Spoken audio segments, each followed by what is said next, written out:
how this is being framed.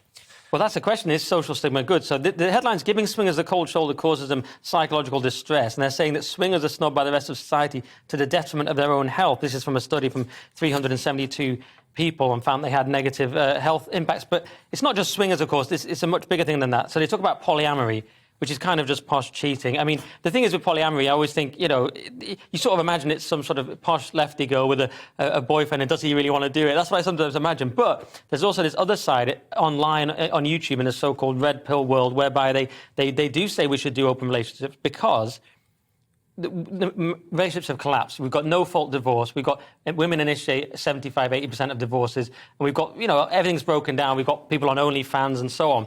And so their argument is this is just a rational response. Obviously, I would prefer a sort of people be married and sort of tradcon approach. So the question is really, should we stigmatise people for the sake of society in many areas, or should it be about individual total freedom to do what you want? I'll tell you my view on this. There's a guy on Twitter, I'm trying to remember his name. He wrote a book called The Mating Mind. He's quite an interesting sort of evolutionary psychologist guy, Dr. Jeffrey something or other, and he's famously polyamorous. It's his Twitter handle is like Polyprof or something like that.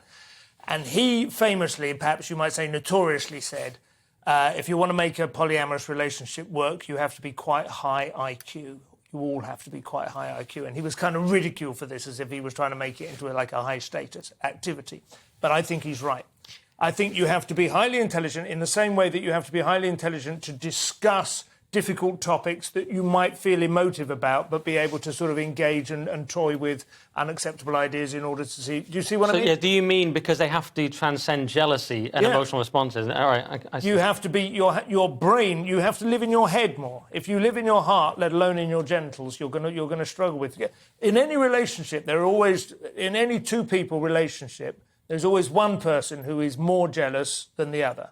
There's one person who would like a bit more freedom and the other person who is watching their every step. Well, evolutionary psychologists would also probably say men are hardwired for jealousy. Well, that's something we've all found is not quite as simple, isn't it, in the last few years, because we have, when Grindr came out, everyone said, oh, that's great for gay men, but that would never work for because in heterosexual relationships, because women are, looking for a man to settle down with. Well, along comes Tinder, and it turns out that we were all completely...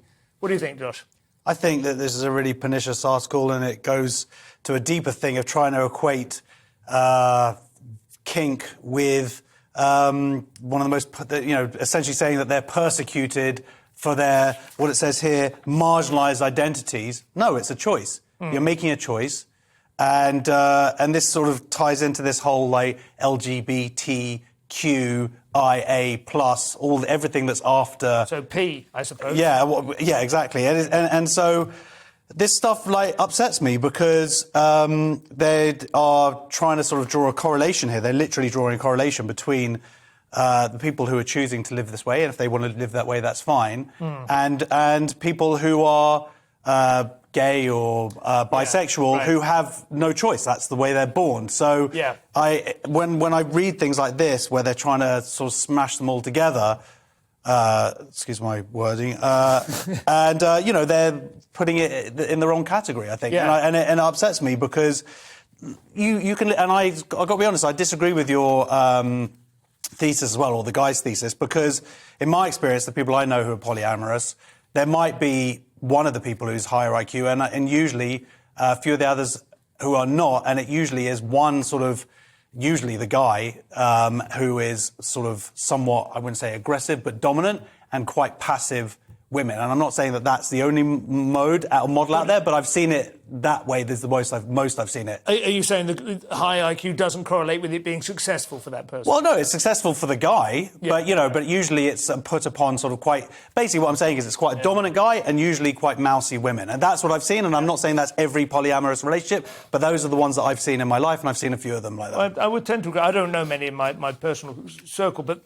Do you know Theodore Dalrymple? We talked about him before. That's a pen name of a guy who writes columns, quite right-wing columns. But one of his points of view, he's a prison doctor and stuff. All his books are about what he calls like the underclass or whatever.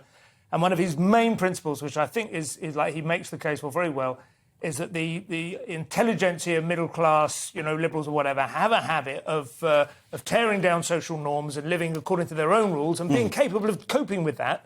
But this creates examples which people who have more chaotic lives and need a bit of structure in there, then fall into the trap of trying to emulate. I agree. And normally I'd be sort of more vehemently against this, but I'm so sort of black-pilled on the idea of I'd like to go back to traditional relationships and marriage and Christianity, but I just don't think it's going to happen. So now I'm saying some of these responses might be rational, even if you might find them degenerate. Well, we might.